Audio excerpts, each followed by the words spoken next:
TRS party అధ్యక్షుడిగా ఉన్నటువంటి పెద్ది సుదర్శన్ రెడ్డి గారు, మరో డాక్టర్ సంజయ్ గారు, వేదిక మీద ఉన్నటువంటి మిగతా పెద్దలకు, ఉద్యమకారులకు, ప్రజాప్రతినిధులకు, టీఆర్ఎస్ పార్టీ జిల్లా మండల టౌన్ నాయకులకు, వేదిక ముందున్నటువంటి మన ఓరుగల్లు నగరం, హన్మకొండ నగరం నలుమూలల నుండి వచ్చేసినటువంటి గ్రాడ్యుయేట్ సోదర సోదరీమణులకు, మరి నా ఎదుగుదలలో ఎంతో కీలక పాత్ర పోషించినటువంటి మా ప్రింట్ అండ్ ఎలక్ట్రానిక్ మీడియా మిత్రులందరికీ కూడా పేరు పేరున నమస్కారాలు. మిత్రులారా, ఓరుగల్లు గడ్డ ఒక ఉద్యమ గడ్డ, ఒక పోరాటాల గడ్డ, ఒక పౌరుషాల గడ్డ. ఇది ఎంతో మంది కవులు, కళాకారులు, ఎంతో మంది నాయకులు, సిద్ధాంతకర్తలు అందించినటువంటి గడ్డ ఈ ఓరుగల్లు గడ్డ. కాకతీయులకు 400 సంవత్సరాల పాటు రాజధానిగా విరాజిల్లినటువంటి నగరం ఈ ఓరుగల్లు నగరం. మరి అటువంటి ఈ ఓరుగల్లు తల్లికి పాదాభివందనాలు తెలియజేస్తూ, మీ అందరికీ తెలుసు, ఈ నెల 27వ తేదీ మనకు పట్టభద్రుల నియోజకవర్గ ఉప ఎన్నిక ఉంది. సాధారణ ఎన్నికలతో పోలిస్తే పట్టభద్రుల ఎన్నిక చాలా భిన్నంగా ఉంటుంది. ఇది ఎంతో ప్రత్యేకమైంది, దీనికి ఎంతో ప్రాధాన్యం కూడా ఉంది. ఎందుకంటే దీంట్లో కేవలం మీరు మాత్రమే ఓట్లు వేస్తారు, విద్యావంతులు, మేధావులు మాత్రమే ఓట్లు వేస్తారు. ఎంతో విచక్షణతోని, ఎంతో విజ్ఞతతోని, వివేకంతోని ఆలోచించి ప్రతిసారి కూడా ఒక అద్భుతమైనటువంటి ఒక తీర్పునిచ్చి, ఆ తీర్పు సమాజానికి ఒక స్ఫూర్తిని అందించే విధంగా మీరందరూ కూడా చూస్తూ ఉన్నారు. మరి గత ఎన్నికలు చూసినట్టయితే, గత పరంపర చూసినట్టయితే, ఒక చుక్కా రామయ్య గారు, ఒక ప్రొఫెసర్ నాగేశ్వర్ గారు, ఒక రామచంద్రరావు గారు, ఒక డాక్టర్ రాజేశ్వరరావు గారు, లేదా కపిలవాయి దిలీప్ కుమార్ గారు కానీ, లేదా మన డాక్టర్ పల్లా రాజేశ్వర రెడ్డి గారు కానీ, పార్టీలు ఏవైనా పట్టభద్రులు ప్రతిసారి ప్రతిభకు పట్టం కడుతున్నారు, ప్రతిభకు పట్టం కడుతున్నారు. ఎందుకంటే మండలి అనేది పెద్దల సభ, మండలి ఉపసభాపతి గారు ఇక్కడే ఉన్నారు. ఇలాంటి మండలికి మేధావులను పంపాలి తప్ప మోసగాలను పంపకూడదు. పెద్దల సభ యొక్క పెద్దరికాన్ని కాపాడేటోళ్ళని పంపాలి తప్ప పెద్దల సభ యొక్క గౌరవాన్ని తగ్గించేటోళ్ళని పంపకూడదు. పెద్దల సభకు వెళ్ళి బూతులు మాట్లాడి పెద్దల సభను బూతుల సభగా మార్చేటువంటి వాళ్ళని అస్సలు పంపకూడదని చెప్పి ఈ సందర్భంగా గుర్తు చేస్తున్నా.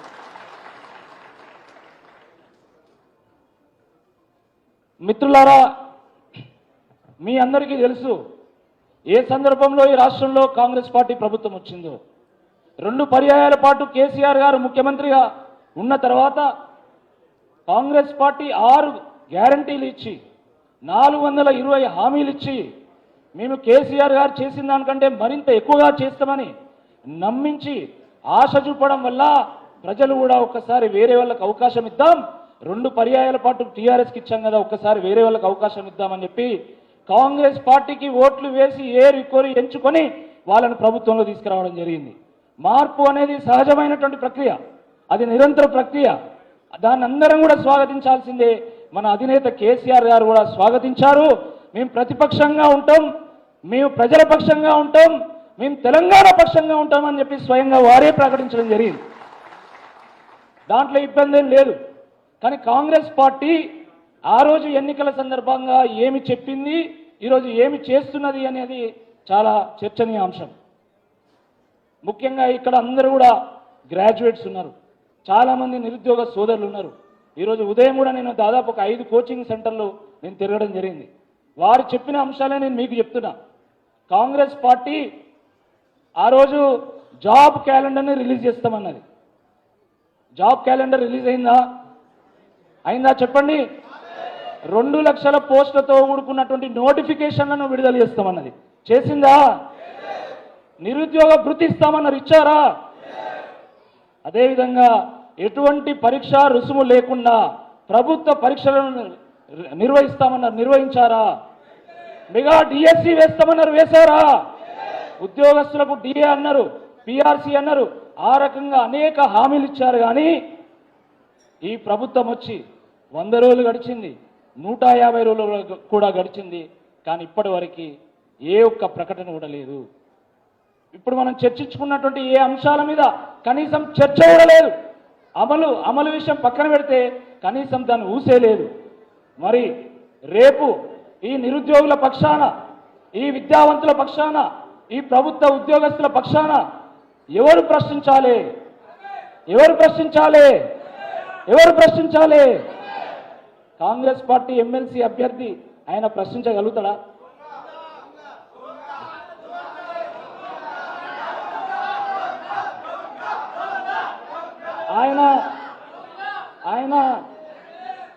ఆయన మన రాష్ట్ర ముఖ్యమంత్రి రేవంత్ రెడ్డి గారిని నిగ్గదీసి నిలదీయగలుగుతాడా? నిలదీసి ఆయన ఒక్కరోజన్నా కాంగ్రెస్ పార్టీలో ఉండగలుగుతాడా? ఒక్కసారి ఆలోచించాల్సిందే ఈ సందర్భంగా నేను కోరుతున్నాను. కాంగ్రెస్ పార్టీ ఒకవేళ ఈ ఎన్నికల్లో ఓడిపోయినా ప్రజలు ఏరుకోరి తెచ్చుకున్నటువంటి ఈ ప్రభుత్వానికి ఎటువంటి ముప్పు లేదు. 5 ఏళ్ల పాటు ఈ ప్రభుత్వం కొనసాగుతుంది. మధ్యలో వాళ్ళు అనుకొని వాళ్ళ ప్రభుత్వాన్ని ఊల్చుకుంటే అది వాళ్ళ కర్మ, మనం ఏం చేయలేం. కానీ 5 ఏళ్ళు కొనసాగేటువంటి అవకాశం ఉంది.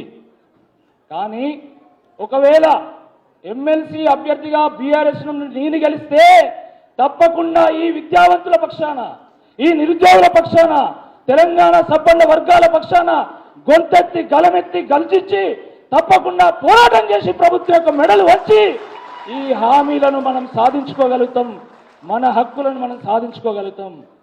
కాబట్టి ఈరోజు విద్యావంతులు, ఎందుకంటే ఓరుగల్లు ఒక విద్యా కేంద్రం, మేధావులకు ఒక నిలవు ఇది.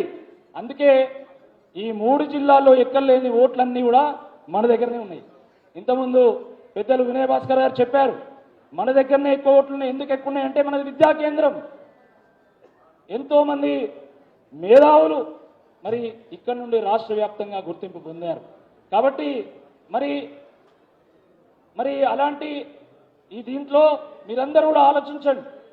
ప్రభుత్వాన్ని ప్రశ్నించేటోడుగా ఉన్నా లేకపోతే ప్రభుత్వాన్ని ప్రశంసించేటోడుగా ఉన్నా తేల్చుకోండి.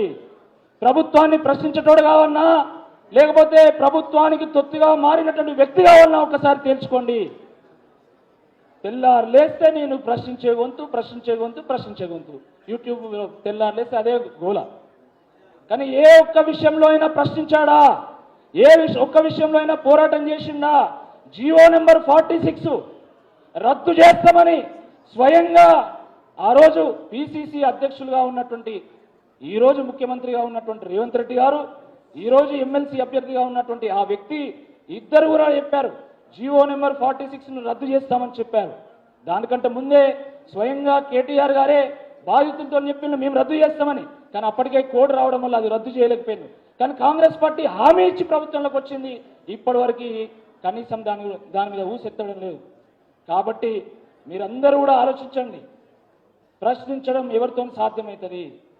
ఈ రాష్ట్రంలో ప్రజల గురించి, ఈ రాష్ట్రంలో వివిధ రంగాల సమస్యల గురించి ప్రస్తావించాలన్నా, ప్రశ్నించాలన్నా, పోరాటం చేయాలన్నా, సాధించాలన్నా ఏకైక మార్గం, ఏకైక పార్టీ బీఆర్ఎస్ పార్టీ అని చెప్పి సందర్భంగా మనం చేస్తున్నాం. మిత్రులారా, నేను మీ బిడ్డను, ఈ ఓరుగల్లో పుట్టి పెరిగినటువంటి వాడిని, మీ కళ్ళ ముందు ఎదిగినటువంటి వాడిని, మీ కళ్ళ ముందు ప్రజలకు సేవ చేసినటువంటి వాడిని. ఓరుగల్లులో వరదలు వస్తే గోదావరి కంటే ఎక్కువ ఉధృతితోని ఆ రోజు నీరు ప్రవహిస్తూ ఉంటే నయీంనగర్ మోరీ దగ్గర వందల హాస్టళ్లలో ఉన్నటువంటి వేలాది మంది విద్యార్థులకు ఆహారం లేకుండా, వాళ్ళకు నీళ్లు లేకుండా ఉంటే ఆ రోజు నేను, నాతో పాటు చాలా మంది మన ఓరుగల్లు వాసులు, యువకులు అందరం కూడా, పెద్దలు మన తెలంగాణ తొలి శాసనసభ స్పీకర్ పెద్దలు మసూనాచారి గారిని వేదిక మీదకి రావాల్సిందిగా కోరుతున్నాం. మరి ఆ రోజు వరదలు వచ్చినటువంటి సందర్భంలో మీరు చూశారు ఏ రకంగా మేము సేవలు అందించినామో. కోవిడ్ వచ్చినప్పుడు చూసిన మీరు 52 రోజుల పాటు, మా ఇంట్లో ఒక చిన్న బాబు ఉన్నాడు కాబట్టి 52 రోజుల పాటు నేను ఇంటికి పోకుండా మొత్తం కోవిడ్లో రెడ్ జోన్లలో తిరుగుతూ ప్రజల్ని కాపాడేటువంటి ఒక ప్రయత్నం చేశాను. ఈరోజు ప్రశ్నించే గొంతు అని ఆ కాంగ్రెస్ పార్టీ ఎమ్మెల్సీ అభ్యర్థి చెప్తున్నాడు. నాయకత్వం అనేది కేవలం ప్రశ్నతోనే ఆగదు, ప్రశ్నతోనే ఆగేది ఉంటే అందరూ యూట్యూబ్లు పెట్టుకున్న వాళ్ళందరూ కూడా నాయకులు అవుతారు. కానీ ప్రశ్నతోనే ఆగదు. ప్రశ్నించాలి, పరిష్కారం చూపాలి. ఇక్కడ ఉన్నటువంటి నాయకుల్లాగా ప్రజాసేవలో తరించాలి. అప్పుడే ఆయన నాయకుడు అవుతాడు. అది గుర్తుపెట్టుకోవాలి. మేము కేవలం ప్రశ్నతో ఆపలే. నిరుద్యోగ సమస్య దేశవ్యాప్తంగా ఉంది. తెలంగాణలో మాత్రమే కాదు, కర్ణాటకలో ఉంది, ఉత్తరప్రదేశ్ ఉంది, రాజస్థాన్ ఉంది, అన్ని పార్టీల ప్రాంతాల్లో ఉన్నది. మరి ఇక్కడ కూడా నిరుద్యోగ సమస్య ఉంది కదా అని కేవలం ప్రభుత్వం మీద విమర్శ చేయడమే కాకుండా ప్రభుత్వం ఆలోచించాలని చెప్తూనే ఎట్ ద సేమ్ టైం ఈ సిడిసి గ్రౌండ్స్ లో మెగా జాబ్ ఫేర్ నిర్వహిస్తే మా మిత్రులు పెట్టినటువంటి కంపెనీలను తీసుకొచ్చి 692 మందికి ఒకటే రోజు ఆఫర్ లెటర్ ఇప్పించడం జరిగింది. కేవలం అదే కాదు, ఈ నిరుద్యోగ యువతకు కొంత అండగా నిలవాలి. ఎందుకంటే వాళ్ళ కోచింగ్ సెంటర్లో ఫీజులు కట్టలేక ఇబ్బంది పడుతున్నారు కాబట్టి ఆన్లైన్ లెక్చర్స్తో కూడుకున్నటువంటి ఒక యాప్ను రూపొందిస్తే ఈరోజు వరంగల్లో ఉన్నటువంటి వేలాది మంది నిరుద్యోగులు దాన్ని వాడుతూ ఉన్నారు. అదే కాదు, ఈ స్మార్ట్ సిటీలో నేను స్లమ్ సిటీని దర్శించిన అనేక స్లమ్ముల్లో ప్రతి గలమ దొక్కినా, ప్రతి గడప దొక్కినా వాళ్ళ కష్ట సుఖాల్లో పాల్పంచుకోవడం జరిగింది. ఇవన్నీ నేను ఎందుకు చెప్తున్నా అంటే ఈ ఓరుగల్లులో పుట్టినటువంటి బిడ్డను నేను మీకు ఎంతో సేవ చేస్తున్నాడు కాబట్టి ఈరోజు ఒక అవకాశం వచ్చింది. అవకాశం ఏంటి? 3 రాష్ట్రాల సరిహద్దులను పంచుకుంటున్నటువంటి 34 శాసనసభ నియోజకవర్గాల పరిధిలో ఉన్నటువంటి ఈ పట్టభద్రుల నియోజకవర్గంలో ఎమ్మెల్సీగా పోటీ చేసేటువంటి అవకాశం. ఇది నాకు లభించినటువంటి అవకాశంగా నేను భావిస్తలేదు. ఇది మన వరంగల్కి వచ్చినటువంటి అవకాశంగా మీరందరూ కూడా చూడాలి. నాకంటే హేమీలు సమఉజ్జీవులు చాలా మంది టికెట్ అడిగినా కూడా ఇప్పుడున్నటువంటి రాజకీయ పరిస్థితికి తగ్గట్టుగా ఇప్పుడు రాకేష్ రెడ్డి సరిపోతాడని మన దశాబ్దాల తెలంగాణ కళను సాకారం చేసినటువంటి మన బీఆర్ఎస్ అధినేత, తెలంగాణ తొలి ముఖ్యమంత్రి కేసీఆర్ గారు, అదేవిధంగా మన బీఆర్ఎస్ వర్కింగ్ ప్రెసిడెంట్ కేటీఆర్ గారు ఆశీర్వదించి ఆశీస్సులు తెలియజేసి మీ దగ్గరికి పంపించడం జరిగింది. వారికి నేను ధన్యవాదాలు తెలియజేస్తా ఉన్నాను. ఎందుకంటే చాలా సందర్భాల్లో యువకులకు అవకాశాలు ఇవ్వాలి, విద్యావంతులకు అవకాశాలు ఇవ్వాలి, విద్యావంతులు రాజకీయాలకు రావాలి, యువతకు రాజకీయాలకు రావాలని చాలాసార్లు లెక్చర్లు దంచుతుంటారు. కానీ నిజంగా వస్తే ఒక్క అవకాశం కూడా ఇవ్వరు. అది నాకు జరిగినటువంటి అనుభవమే ఒక తాజా ఉదాహరణ అని చెప్పి సందర్భంగా నేను గుర్తు చేస్తున్నాను.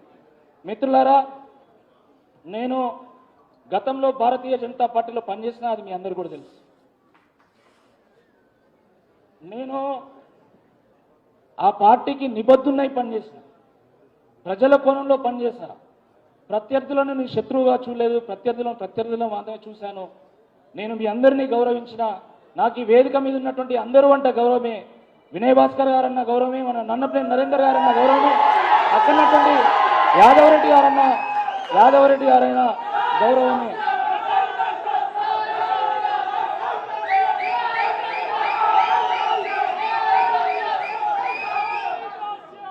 నేను వారు శాసనసభ్యులుగా ఉన్నప్పుడు నేను వారిని ఎంతగా గౌరవించానో మీరు ఒక్కసారి ఆలోచించండి.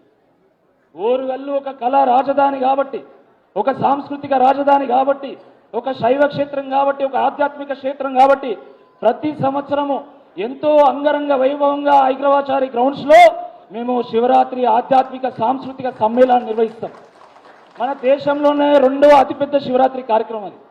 అలాంటి కార్యక్రమం నిర్వహించినప్పుడు నేను బీజేపీలో ఉన్నా కదా అని ఓన్లీ బీజేపీలోనే విలువలేదు. భారతీయ జనతా పార్టీ నాయకులను పిలిచినా వాళ్ళు దాన్ని ఆర్గనైజ్ చేయడంలో కీలక పాత్ర పోషించారు. కానీ ఒక పబ్లిక్ గ్రౌండ్లో పెట్టినప్పుడు, ఒక పబ్లిక్ కార్యక్రమం కాబట్టి దీనికి అందరినీ ఆహ్వానించాలి. ముఖ్యంగా మన స్థానికంగా ఉన్నటువంటి శాసనసభ్యులు కానీ, ఇక్కడ ఉన్నటువంటి మేయర్ కానీ, పార్టీలు ఏవైనా వారిని ఆహ్వానించాలని చెప్పి నేనే స్వయంగా వారి దగ్గరికి వెళ్ళి ఇన్వైట్ ఇచ్చి మరి వారిని ఆహ్వానించడం జరిగింది. వినయ్ భాస్కర్ గారు, నేను రాజకీయాల్లో ప్రత్యర్థులు తప్ప శత్రువులు ఉండకూడదు, ఇది మన సాంప్రదాయం కాదని భావించి నేను వారిని పిలిస్తే నన్ను బీజేపీ నుండి సస్పెండ్ చేసే వాళ్ళు లెటర్ ఇచ్చింది. మీ అందరికీ కూడా తెలుసు అది.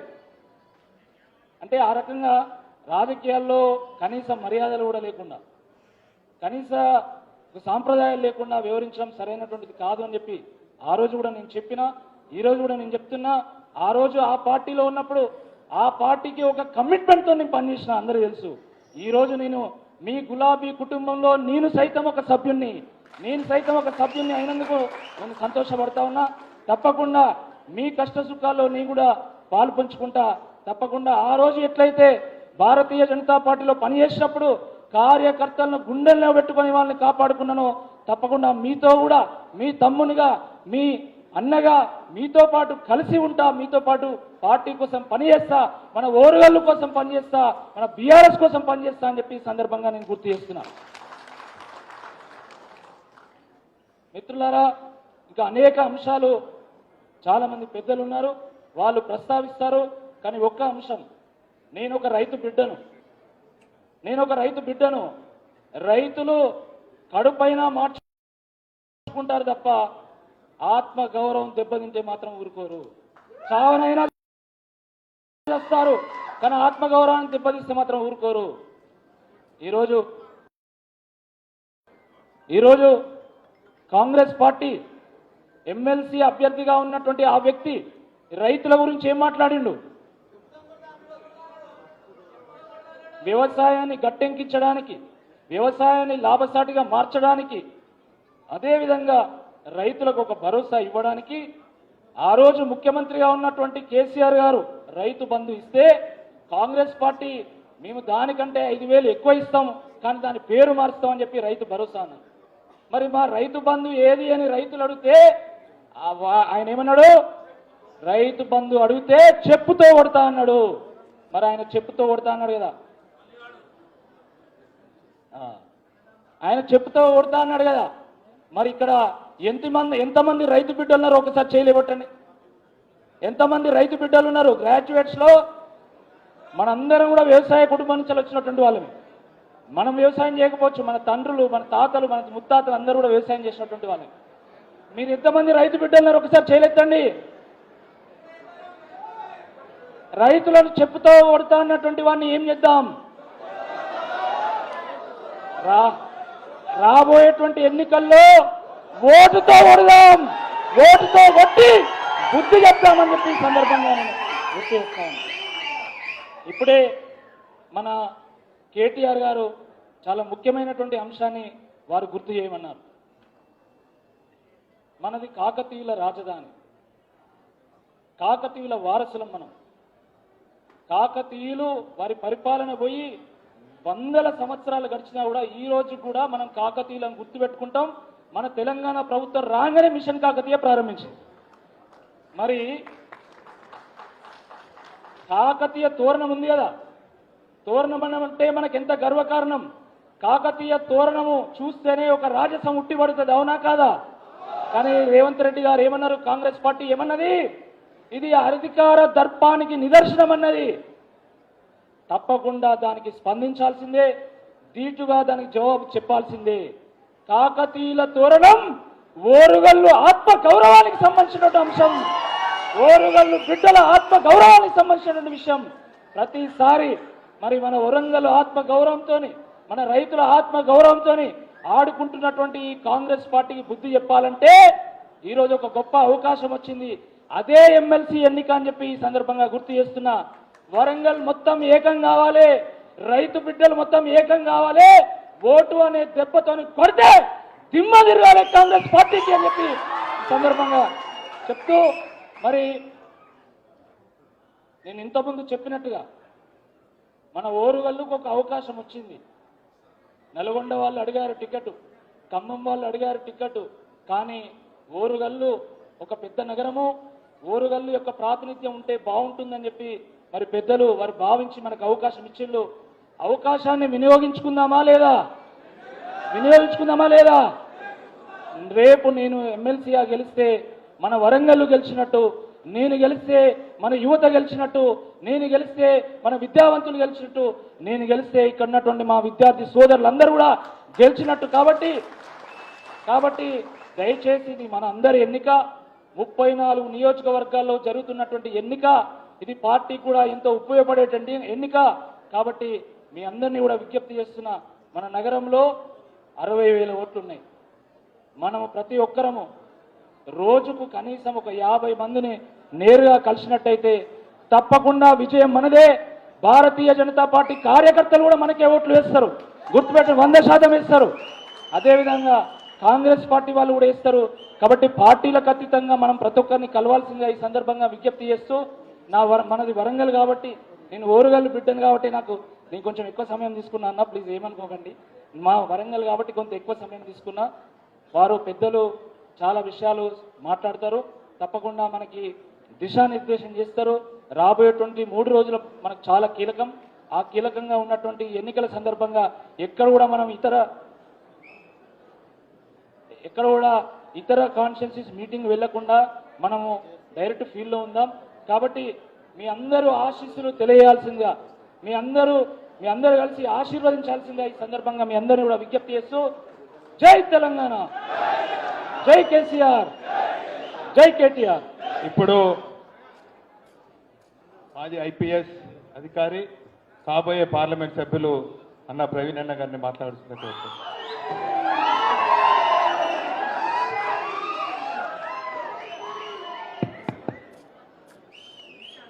అందరికీ జై తెలంగాణ. మీరు ఎత్తండి భయ్. జై తెలంగాణ. ఈరోజు భారత రాష్ట్ర సమితి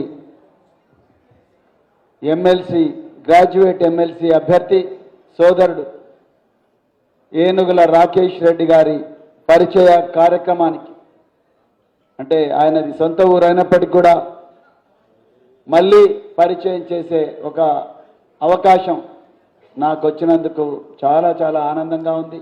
మరి ఇలాంటి పరిచయ కార్యక్రమానికి సభాధ్యక్ష వహిస్తున్న మరి మీ అభిమాన నాయకులు, ఏ సమస్యనైనా చిరునవ్వుతో మరి పరిష్కారం చేయగలిగే సత్తా ఉన్న మీ అభిమాన నాయకులు మాజీ శాసనసభ్యులు పెద్దలు దాస్యం వినయ భాస్కర్ గారు. అదేవిధంగా మరి ఈరోజు తెలంగాణ ప్రశస్తిని కేవలం భారతదేశంలోనే కాదు ప్రపంచంలోనే గొప్పగా నిలబెట్టిన మాజీ ఐటీ శాఖ మాత్యులు, పరిశ్రమల శాఖ మాత్యులు, పట్టణాభివృద్ధి శాఖ మాత్యులు, మరి తెలంగాణ రాష్ట్ర సమితి వర్కింగ్ ప్రెసిడెంట్ పెద్దలు కేటీఆర్ గారికి, అదేవిధంగా మరి శాసన మండలి ఉప సభాపతి బండ ప్రకాష్ గారికి, అదేవిధంగా వేదిక మీద కూర్చున్న అందరూ శాసన సభ్యులకు, మాజీ శాసన సభ్యులకు, శాసన మండలి సభ్యులకు, అదేవిధంగా పార్టీ నాయకులకు, మాజీ మంత్రులకు అందరికీ, వేదిక కిందున్న నాయకులకు అందరికీ ఈరోజు మరి రాకేష్ రెడ్డి గారిని ఆశీర్వదించడం కోసం వచ్చిన మీ అందరికీ మరి జొన్నవాడ నుండి, నక్కలగుట్ట నుండి, సుబేదారు నుండి, టీచర్స్ కాలనీ నుండి, కొత్తూరు నుండి, కుమార్పల్లి నుండి, పెగడపల్లి నుండి, అదేవిధంగా హన్మకొండ చౌరస్తా నుండి, బాలసముద్రం నుండి మరెందో ప్రాంతాల నుండి ఇక్కడికి వచ్చిన మీ అందరికి కూడా మరొక్కసారి ధన్యవాదాలు తెలుపుతా ఉన్నా మిత్రులారా. మరి నాకు వడ్డపల్లి, నాకు ఒక్క నిమిషం వడ్డపల్లి అంటే నాకు గుర్తుకొచ్చేది వడ్డపల్లి భిక్షపతి. అప్పట్లో చాలా పెద్ద నాయకుడు ఉండే, దీంట్లో సగం మంది తెలివి ఉండదు. మిత్రులారా, మరి నాకిన్ని ప్రాంతాలు ఏ విధంగా తెలుసని మీరు అనుకుంటున్నారా? నేను కాజిపేట, దర్గా కాజిపేట, ఫాతిమా. మిత్రులారా, నాకు ఇన్ని ఎట్లా తెలుసు అని అనుకుంటున్నారా? నేను వరంగల్, నా యవ్వనమంతా వరంగల్లోనే గడిచింది. 1999 నుండి 2001 వరకు మీరందరూ నిద్రపోతున్నప్పుడు నేను నిద్రలేచేటోని, మీరందరూ నిద్రలేచినప్పుడు నేను నిద్రపోయేటోని. అందుకొరకే మరి మొగిలిచెర్ల నుంచి కడిపికొండ దాకా మేము మొత్తం కూడా అణువను మరి నాకు తెలిసిన మిత్రులారా, అవన్నీ ఇప్పుడు అవసరం లేదు. కానీ మిత్రులారా, మరి ఈరోజు ఒక గొప్ప చారిత్రాత్మక సన్నివేశానికి మనమందరం కూడా సాక్షిభూతులం అవుతున్నాం. నాకు వరంగల్ వెస్ట్ అంటేనే కొంత ఆనందం కలిగే విషయాలు గుర్తుకొస్తాయి, కొంత బాధ కలిగే విషయాలు గుర్తుకొస్తాయి. ఈరోజు ఎందుకు ఈ విషయం చెప్పాల్సి వస్తుందంటే అందరు జాగ్రత్తగా వినాలి. ఇది పట్టభద్రుల సభ, ఇది మాస్గా మనం ఏదో 4 మాస్ మాటలు చెప్పిపోయే సభ కాదు. ఇది మీరందరూ కూడా చదువుకున్న వాళ్ళు, పట్టభద్రులు, ఈ రాష్ట్ర రాజకీయాలను, రాష్ట్రం యొక్క గమనాన్ని శాసించే సత్తా ఉన్న వ్యక్తులు మీరందరూ కూడా మిత్రులారా. అందుకొరకు మీరందరూ ఇది మేధోమదనంగా భావించండి. ఆనాడు మావో సేటింగ్ ఏం చెప్పాడు? 100 పూలు వికసించని 1000 ఆలోచనలు సంఘర్షించని అని చెప్పిండు మావో సెట్. వరంగల్ వాసులకు ఈ నినాదం కొత్తది కాదు. మిత్రులారా, ఈరోజు వరంగల్ వెస్ట్ అంటేనే నాకు గుర్తుకొచ్చేది. ఇంతకుముందు వరంగల్ ఈస్ట్ సభ నుంచి బయటికి వస్తుంటే గోపి అని ఒక తండ్రి కలిసిండు నాకు. సార్ నేను ఎవరో తెలుసా అంటే నాకు తెలియదు బ్రదర్ అన్న. సార్ నేను ఎవరో కాదు, మీ వరంగల్ ఈస్ట్ కాలేజీలో చదివిన నా బిడ్డ ఈరోజు కేసీఆర్ గారు పెట్టిన డిగ్రీ కళాశాల వల్ల పైలట్ అయింది సార్ అని చెప్పాడు. మానస పేదరికం నుంచి వచ్చిన బిడ్డ పైలట్ కావడం అంటే మామూలు విషయం కాదు. ఈవెన్ ఫ్లైట్ అటెండెంట్ అంటే ఎయిర్ హోస్టెస్ కావడమే కష్టం.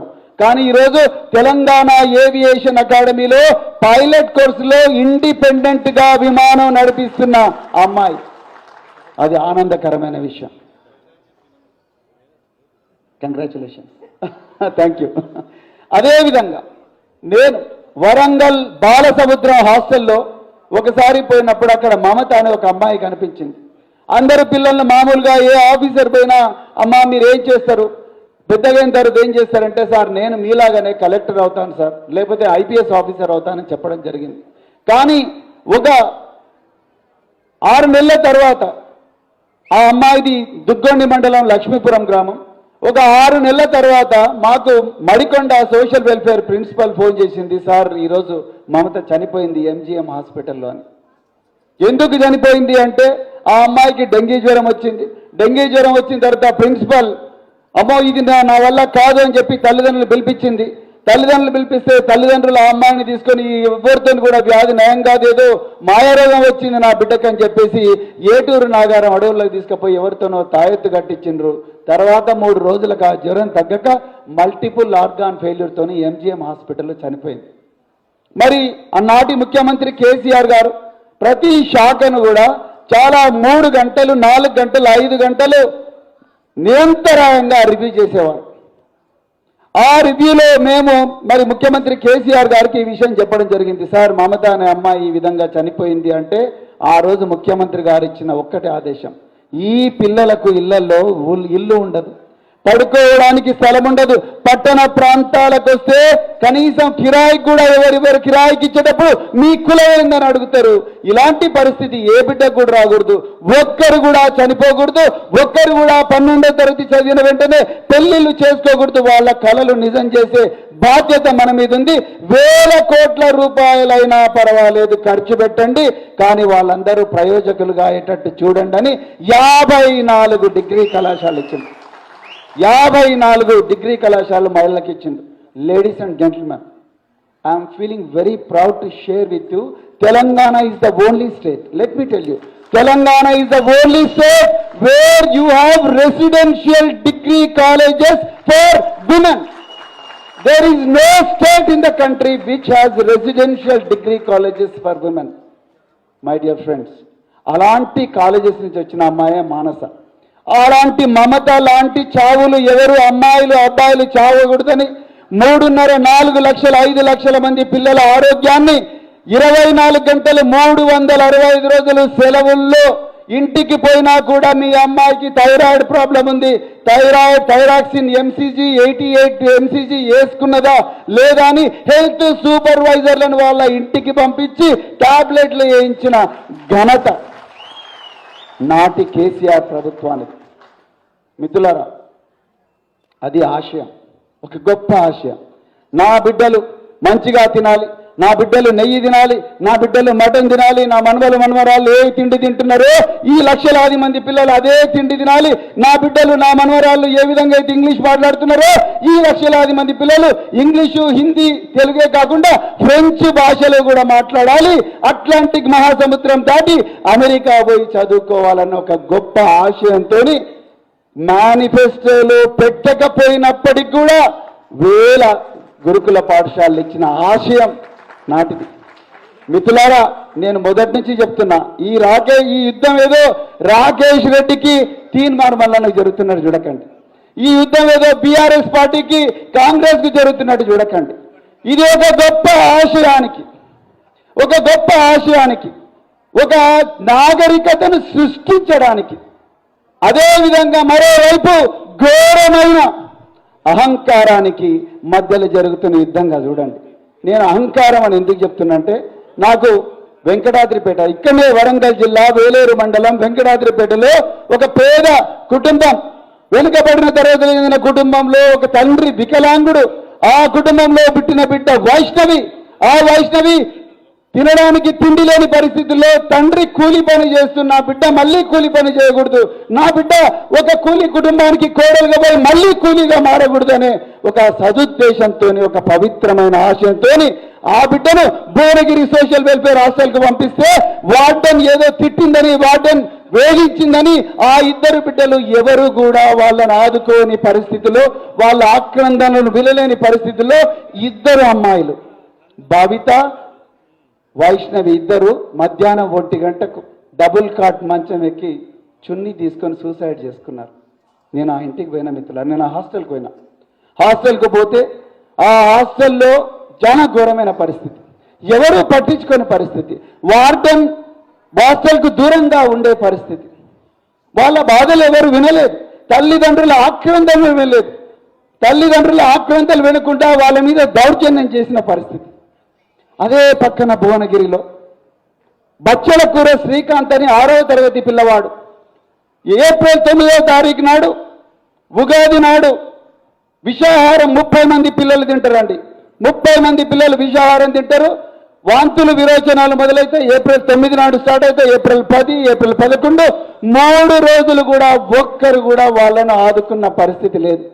12వ తారీఖు నాడు వెనుక బెంచ్లో ఈ బచ్చలకూర శ్రీకాంత్ అనే విద్యార్థి అచేతనంగా క్లాస్ రూమ్ లో పడి ఉంటే క్లాస్మేట్స్ అందరూ విధి లేక ప్రిన్సిపాల్ లేడు కాబట్టి ఆ అబ్బాయిని ఎత్తుకొని మిరకిలను ఒక చిన్న ప్రైవేట్ హాస్పిటల్లో భువనగిరిలో చేర్పిస్తే చివరికి ఆ అబ్బాయి 90 నుంచి 60 బీపీ వచ్చి మరి బీపీ తగ్గిపోయి చనిపోవడం జరిగింది. నా బిడ్డ శవాన్నన్న పట్టుకుంటాను అని చెప్పి తల్లి ఏడుస్తుంటే కొట్టుకుంటూ పోలీసు వాళ్ళు వాళ్ళని బయటపడేస్తే ఆ బిడ్డను తీసుకుపోయి భూదాన్ పోచంపల్లిలో మరి ఖననం చేయడం జరిగింది. నేను ఎందుకు అహంకారం అంటున్నంటే, గౌరవ ముఖ్యమంత్రి రేవంత్ రెడ్డి గారు వారే సంక్షేమ శాఖ మంత్రి, ఆ సంక్షేమ శాఖ మంత్రి గారు కనీసం ఆ తల్లిదండ్రులతో, భవ్యశ్రీ తల్లిదండ్రులతో కానీ, వైష్ణవి తల్లిదండ్రులతో కానీ, బచ్చలకూర శ్రీకాంత్ తల్లిదండ్రులతో కానీ కనీసం మాట్లాడలేదు. పోనీ వాళ్ళను తన క్యాంప్ ఆఫీస్కు పిలిపించుకోలేదు. పోనీ ఆ అధికారులను పిలిపించి ఎందుకు ఈ విధంగా జరిగిందని అడగలేదు. మేము అందరము సంక్షేమ భవన్కు, అయ్యా ముఖ్యమంత్రి గారు మీ పాదాలను పాలతో కడుగుతాము, దయచేసి ప్రతి హాస్టల్లో ప్రైవేట్ కానీ పబ్లిక్ హాస్టల్ కానీ మీ పాదాలను పాలతో కడుగుతాము, మా పిల్లల ప్రాణాలు బతికించండి, దయచేసి స్కూళ్ళల్లో కౌన్సిలర్లను, కాలేజీలో కౌన్సిలర్లను పెట్టండి, మా పిల్లలకు ఎన్నో బాధలు ఉంటాయి, వినే నాదుడు లేడు అని చెప్పినా కూడా కనికరించలేదు ముఖ్యమంత్రి. మిత్రులారా, ఒకవైపు ఆశయం, ఇంకోవైపు అహంకారం. ఎవరు గెలవాలి? ఆశయం గెలవాలన్నా అహంకారం గెలవాలన్నా? గట్టిగా చెప్పండి, మహిళలు చెప్పండి, ఆశయం గెలవాలన్నా అహంకారం గెలవాలన్నా? ఆశయం గెలవాలి. ఆ ఆశయం ఉన్న వ్యక్తి ఆ మహనీయుడు కేసీఆర్ గారు సమర్థించిన అభ్యర్థి, కాచి వడబోచి మన ఓరుగల్లి బిడ్డను, మన మట్టి బిడ్డను మనకి ఈరోజు ఎమ్మెల్సీ అభ్యర్థిగా మన చేతుల మీద పెట్టారు.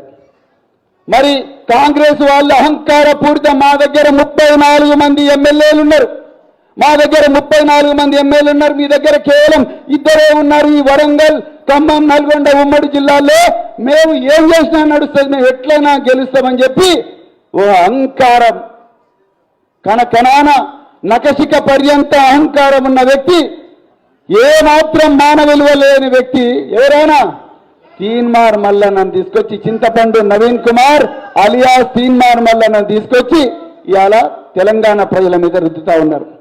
మిత్రులారా, రాకేష్ రెడ్డి ఇంకొక రెండో విషయం చెప్పిండు, నేను రైతు బిడ్డనని చెప్పిండు.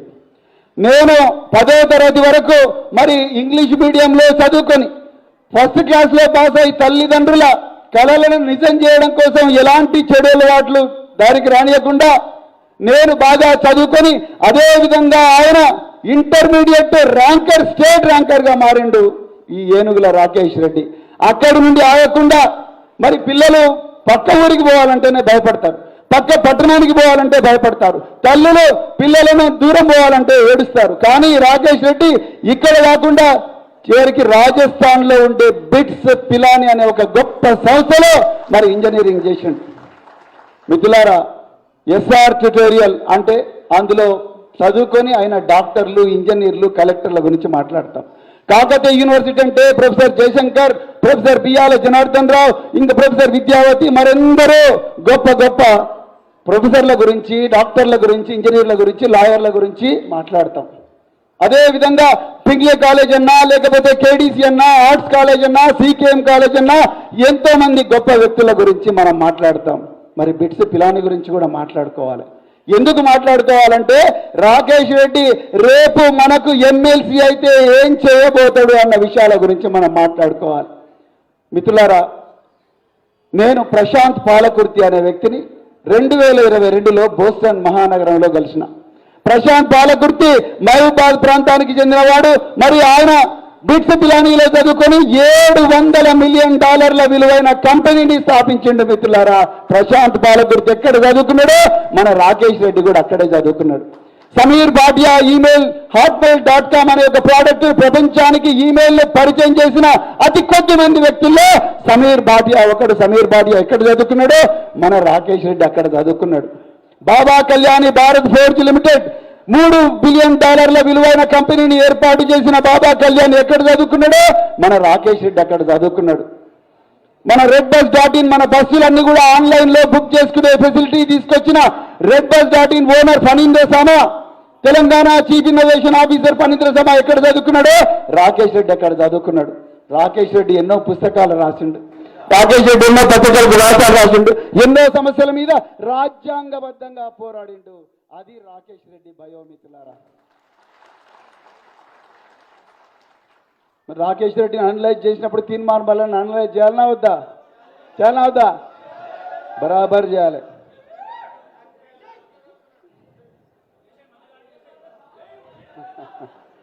మిత్రులారా, మరి తీన్మార్ మల్లన్న ఆయన బయో చెప్పుకునేటప్పుడు ఆయనే చెప్పుకుంటాడు. ఒకవేళ తీన్మార్ మల్లన్న ఇదే వేదిక నుంచి నేనేం చేసినప్పుడు ఆయన మాట్లాడేటప్పుడు ఆయన ఏమో మాట్లాడుతాడో నేనే చెప్తా ఆయన మాటల్లో.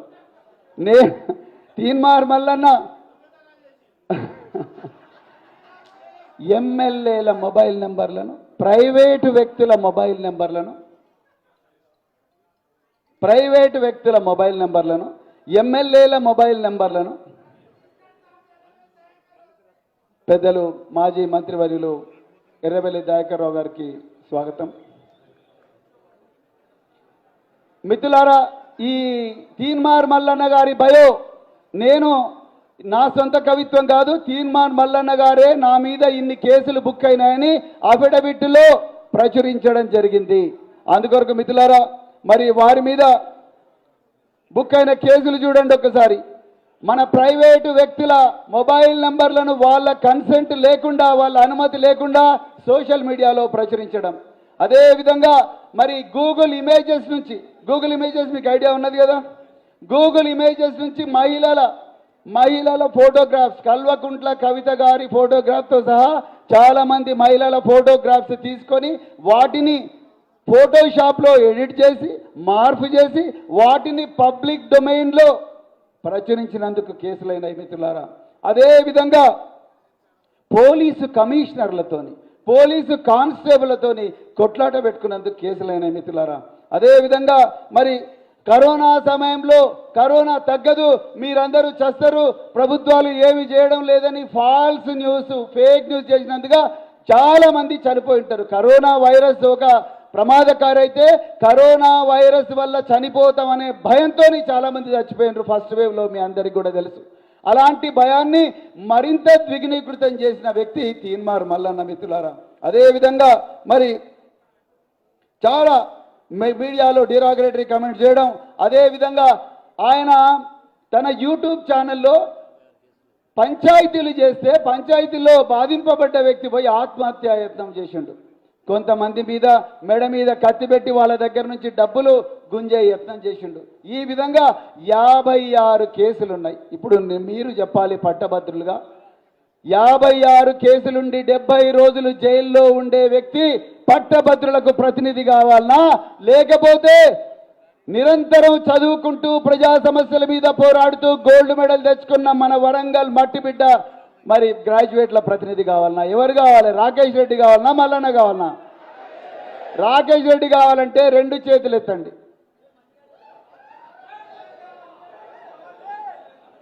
Thank you very much. మిత్రులారా దయచేసి గుర్తుపెట్టుకోండి మిత్రులారా, ఇంకా 3 రోజులే ఉన్నది. ఈ 3 రోజులు చాలా విలువైనది.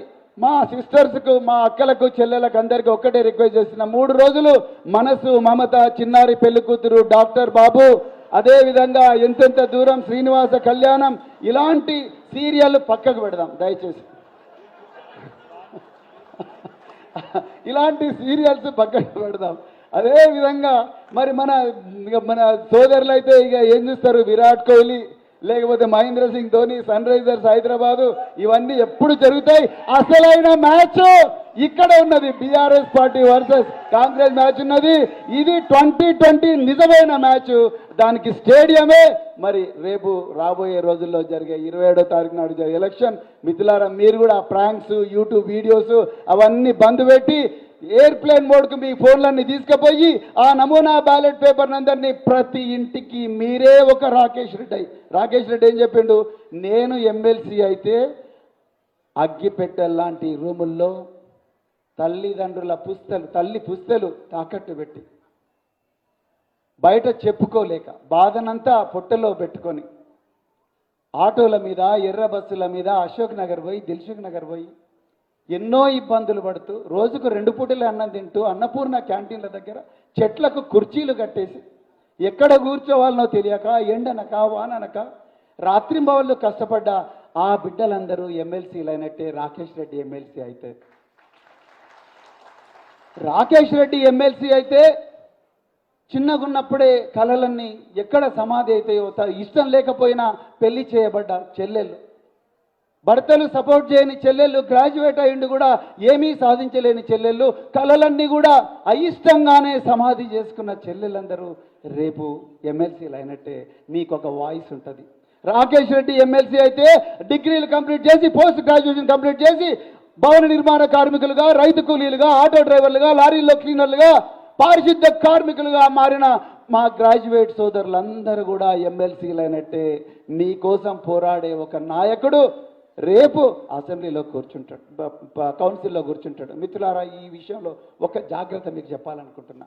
చాలామంది కోచింగ్ సెంటర్లు నడిపే యజమానులు వాళ్ళు మంచోళ్ళే, వాళ్ళ జీవితం కూడా నిరుద్యోగుల కోసమే త్యాగం చేసిండ్రు. వాళ్ళు చక్కగా పాఠాలు చెప్పగలరు, యూట్యూబ్ వీడియోల ద్వారా మనందరికీ జ్ఞానాన్ని పంచగలరు. వాళ్ళందరూ కూడా ఈసారి ఈ కౌన్సిల్ ఎలక్షన్లో నామినేషన్ వేసిండ్రు. వాళ్ళందరూ మంచోళ్ళే, వాళ్ళందరూ మరి పేదవాళ్లకు చదువు చెప్పిన వాళ్ళే. కానీ వాళ్ళ వాయిస్ మొత్తం కూడా వినిపించదు. ఎందుకంటే వాళ్ళ వెనక ఒక పార్టీ లేదు.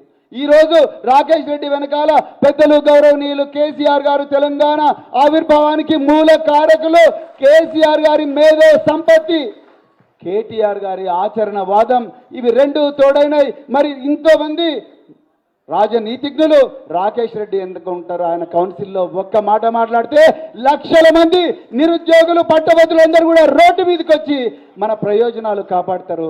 కానీ ఆ మంచి వ్యక్తులైన కోచింగ్ సెంటర్ల యజమానులు కాపాడలేరు. అందుకొరకే దయచేసి మీ విలువైన ఓటు వేస్ట్ చేసుకోకండి అని చెప్తూ, మరి ఇంత చక్కటి అవకాశం ఇచ్చిన మీకు మరి మిత్రులారా ధన్యవాదాలు తెలుపుతూ, అందరూ దయచేసి మీ ఎడమ చేతి పైకెత్తండి ఒక్కసారి. 3 అని చూపించండి. 3 అంటే రాకేష్ రెడ్డి బ్యాలెట్ పేపర్లో 3వ పొజిషన్లో ఉంటాడు. 3వ నెంబర్ రాకేష్, అట్లనే పెట్టండి, లెఫ్ట్ హ్యాండ్ పైకి పెట్టండి. తర్వాత రైట్ హ్యాండ్ పైకి లేపండి. 1 అని చూపించండి. 3వ నెంబర్లో ఉండే రాకేష్ రెడ్డికి 1వ నెంబర్, 1 రాయాలి, 1 అనే రాయాలి. 1 అని మాత్రమే, అంటే 1 అని, 1 అంటే ఓఎన్ఈ 1 కాదు, ఇట్లా నిలువు నామం పెట్టాలి.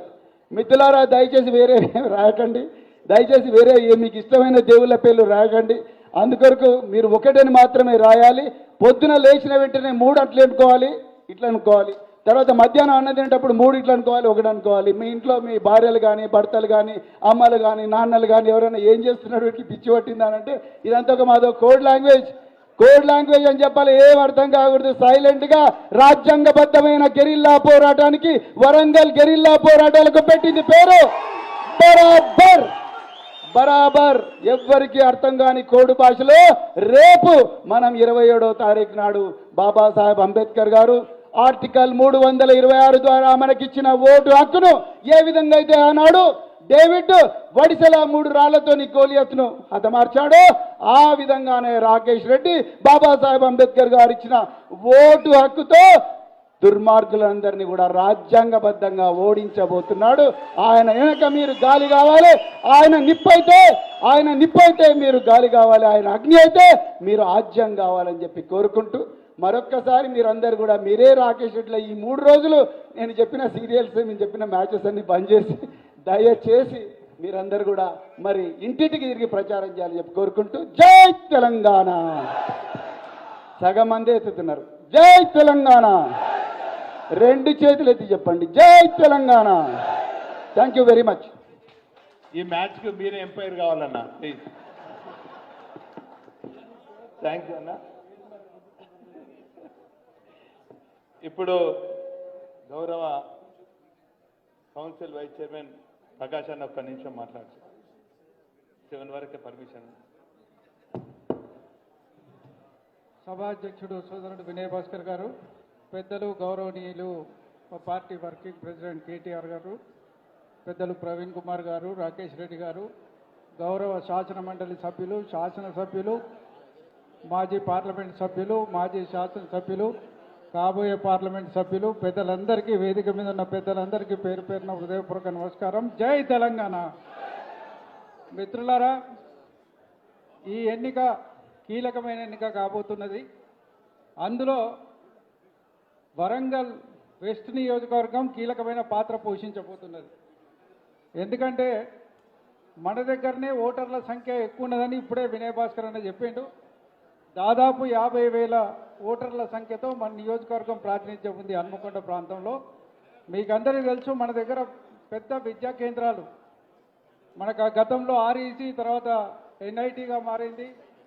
మరి ఇలా యూనివర్సిటీ దాదాపు 1975 నుంచి ఇప్పటివరకు మన దగ్గర అనేక మంది విద్యావంతుల్ని ప్రొడ్యూస్ చేసింది. ప్రైవేట్ యూనివర్సిటీస్ కూడా మన దగ్గరకు వచ్చినాయి. అనేక కాలేజీలు, విద్యా సంస్థలు, ఉన్నత విద్యా సంస్థలు అన్నీ ఉన్నాయి. అనేక మంది ఉద్యోగులు, రిటైర్ ఉద్యోగులు కూడా ఇక్కడ ఉన్నారు. ఒక్క మాట ఇంతకుముందు వడ్డపల్లి అని చెప్పిండు, వడ్డపల్లి తీస్తే ఇంటికింటికి ఇద్దరు ఉద్యోగులు వెళ్తారు అక్కడ. బహుశా రిటైర్ అయిన వాళ్ళు కూడా అదే సంఖ్యలో ఉంటారు. మరి ఈరోజు అనేక మంది మిత్రులు ఈ మీటింగ్ కదిలి వచ్చినందుకు కూడా వారందరికీ కూడా హృదయపూర్వకంగా అభినందనలు తెలియజేస్తూ, సోదరుడు వినయ్ భాస్కర్ గారిదే కీలక పాత్ర అవుతుంది. ఎందుకంటే ఉద్యమ కాలం నుంచి కూడా ఈ విద్యా సంస్థలన్నిటితో, ఉద్యమకారులందరితో వారికి సన్నిహిత సంబంధాలు ఉన్నాయి. ఇప్పటి వరకు కూడా మీరు ఈ 20 ఏళ్ల కాలంలో జరిగిన అన్ని ఎన్నికల్లో గ్రాడ్యుయేట్ కాన్స్టిట్యున్సీలో గులాబీ జెండా మాత్రమే ఎగిరింది, వేరే వాళ్ళకు అవకాశం రాలే అనే విషయాన్ని మనం గుర్తుపెట్టుకోవాలి. 2 సార్లు కపిలవాయి దిలీప్ కుమార్ గారు గెలిచినారు. ప్రభుత్వం వచ్చిన తర్వాత ఒకసారి రాజేశ్వర్ రెడ్డి గారు రెండోసారి కూడా గెలిచినారు, 2 సార్లు గెలిచినారు. వారి రాజీనామాతో ఇవాళ ఎన్నిక వచ్చింది కాబట్టి ఖచ్చితంగా ఈ సీటు మన సీటే. ఇవాళ వచ్చేటోళ్ళు మనకు పోటీకి వచ్చేటోళ్ళు తప్ప వేరేది వాళ్ళకి దాని మీద ఎటువంటి హక్కు లేదు. దీన్ని సాధించాలంటే సోదరుడు వినయ్ భాస్కర్ గారి నాయకత్వంలో మరి అందరూ కలిసికట్టుగా మనం పనిచేయాల్సిన అవసరం ఉంది, బాధ్యత ఉంది. వారి నాయకత్వంలో విద్యా సంస్థలు, విద్యార్థులు, మరి క్రీడా సంఘాలు, క్రీడా ఆర్గనైజేషన్లు, రిటైర్డ్ ఉద్యోగులు, ఉద్యోగస్తులు అందరి సంపూర్ణ సహకారంతో అందరం కలిసి పనిచేద్దామని చెప్పి ఈ సందర్భంగా నేను మనవి చేస్తూ, మేము పుట్టి పెరిగింది వరంగల్ అయినా, నా ఓటు హక్కు వరంగల్ ఉన్నా, నా కార్యక్షేత్రం ఉన్నత విద్య అంతా కాకతీయ యూనివర్సిటీ రీసెర్చ్ స్కాలర్గా, విద్యార్థిగా, మేనేజ్మెంట్ సభ్యుడిగా, ఇక్కడ ఒక విద్యా సంస్థ స్థాపకుడిగా మీ అందరితో ఉన్న సన్నిహిత సంబంధాలతో కూడా మేమందరం కూడా మీతో కలిసికట్టుగా పనిచేసి సోదరుడు రాకేష్ రెడ్డి గారి విజయాన్ని కృషి చేద్దామని మనవి చేస్తూ సెలవు తీసుకుంటున్నా. జై తెలంగాణ. థ్యాంక్ యూ అన్న. ఇప్పుడు మనం ఎప్పుడెప్పుడు అంటూ ఎదురు చూస్తున్నామంటే మన ప్రియతమ నేత, ఆత్మీయ సోదరులు, మనందరికీ స్ఫూర్తిదాయకం అన్న రామన్నను మాట్లాడాల్సిందిగా కోరుతాం. జై తెలంగాణ, జై తెలంగాణ. ఎలక్షన్లో ఓడగొట్టి ఇప్పుడు సీఎం అని ఉడితే ఏం లాభం రాయ. హన్మకొండలో ఓడగొట్టి, హన్మకొండలు ఓడగొట్టి, తూర్పులు ఓడగొట్టి ఇప్పుడు సీఎం అని నీకు దండం పెడతారు. గ్రాడ్యుయేట్ ఓటర్లతో మాట్లాడుకొని అందరికీ నమస్కారం. జై తెలంగాణ. నేను ఎక్కువసేపు ఏం మాట్లాడాను, కొద్దిసేపే మాట్లాడతా. ప్రవీణ్ అన్న మాట్లాడినాక పవర్ ప్లేల సన్ రైజర్స్ బ్యాటింగ్ చూసినట్టుండే ఈరోజు. బాగుండేనా? అందుకే నేను ఎక్కువ మాట్లాడా. కాకపోతే ఆర్ఎస్ ప్రవీణ్ గారు మాట్లాడుతూ నా యవ్వనమంతా ఇక్కడనే గడిచింది అంటే ఏమన్నా లవ్ స్టోరీ చెప్తాడా ఏంది అనుకున్నా. ఏం చెప్పలేదు. ఆ తర్వాత సీరియల్ పేర్లు మాత్రం భలే చెప్పిండు. మనసు, మమత, ఇంకేంటి అన్న, శ్రీనివాస కళ్యాణం. నువ్వెప్పుడు చూస్తున్నావు ఇవన్నీ? నాకు అర్థం కాలేదు. మేము ఎన్నడీ నేను పేర్లు విన్నా ఈరోజు మొట్టమొదటిసారి. మనసు, మమత, శ్రీనివాస కళ్యాణం. అవేం పాడైనా అవేం చూడకూడదు. ఒక 4 రోజులు దయచేసి మా ఆడబిడ్డలతో విజ్ఞప్తి. చాలా చాలా అద్భుతంగా మాట్లాడిన ఆర్ఎస్ ప్రవీణ్ కుమార్ గారికి ఒకసారి గట్టిగా చప్పట్లతో మనందరం అభినందనలు చెప్దాం.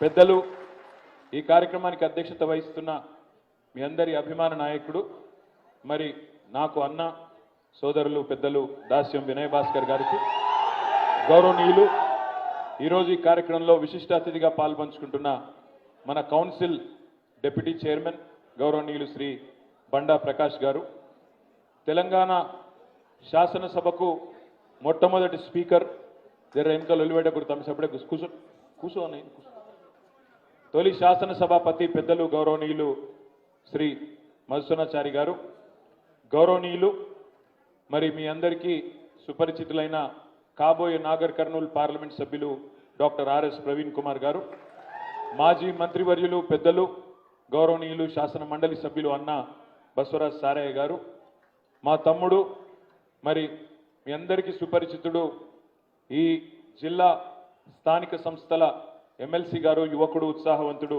పోచంపల్లి శ్రీనివాస్ రెడ్డి గారు, గౌరవ శాసనసభ్యులు సోదరులు, హుజూరాబాద్ నుంచి ప్రత్యేకంగా హన్మకొండల పని చక్కగా జరుగుతుందా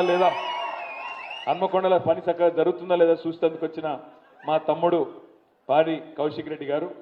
ఇక మీ అందరికీ మరి ఎప్పటికప్పుడు ఉత్సాహం నింపే విధంగా ఫుల్ బ్యాటింగ్ ఎప్పుడు ఛాన్స్ దొరికితే అప్పుడు మైక్ ఫుల్ బ్యాటింగ్ చేసే మా ఎర్రబెల్లి దయన్న గారికి, గౌరవనీయులైన శాసనసభ్యులు పెద్దలు మరి జగిత్యాల శాసనసభ్యులు డాక్టర్ సంజయ్ కుమార్ గారికి, కొరుట్ల శాసనసభ్యులు సోదరులు డాక్టర్ సంజయ్ గారికి, అదేవిధంగా హుస్నాబాద్ మాజీ శాసనసభ్యులు పెద్దలు మా సతీష్ అన్న గారు, నర్సంపేట మాజీ శాసనసభ్యులు సోదరులు పెద్ది సుదర్శన్ రెడ్డి గారు, శాసన మండలి మాజీ సభ్యులు గౌరవనీయులు నారదాసు లక్ష్మణరావు గారు, అదేవిధంగా పెద్దలు కరీంనగర్ మాజీ మేయర్ రవీందర్ సింగ్ గారు, కాబోయే వరంగల్ పార్లమెంట్ సభ్యులు డాక్టర్ సుధీర్ కుమార్ గారు, వేములవాడ నియోజకవర్గ పార్టీ ఇన్ఛార్జ్ గౌరవనీయులు లక్ష్మీ నరసింహారావు గారు, కరీంనగర్ జిల్లా బీఆర్ఎస్ పార్టీ అధ్యక్షులు సోదరులు జీవి రామకృష్ణారావు గారు, మా తమ్ముడు మరి విద్యార్థి ఉద్యమంలోంచి వచ్చి మరి ఈరోజు మీ అందరికీ సుపరిచితులైన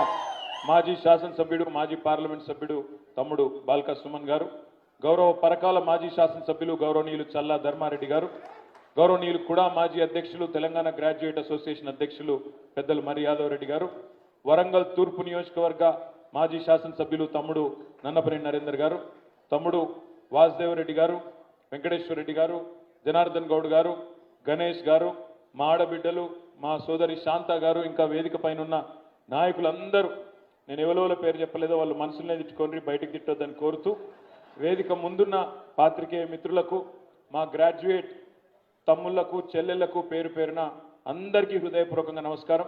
ఈ సమావేశంలో పాల్పంచుకుంటున్నందుకు హృదయపూర్వకంగా ధన్యవాదాలు. సందర్భం, ఎందుకు కలుస్తున్నాం, ఏం అడుగుతున్నాం, అవన్నీ ప్రవీణ్ కుమార్ గారు చాలా వివరంగా చెప్పారు. గెలిస్తే మీకు కలిగే ప్రయోజనం ఏందో తమ్ముడు రాకేష్ రెడ్డి గారు కూడా చాలా వివరంగా చెప్పినారు. మీ అందరితో ప్రార్థనల్లో ఒకటే, సరిగ్గా 6 నెలల కిందట నవంబర్ నెలలో ఎలక్షన్ జరిగినప్పుడు మేమందరం కూడా వచ్చినాం.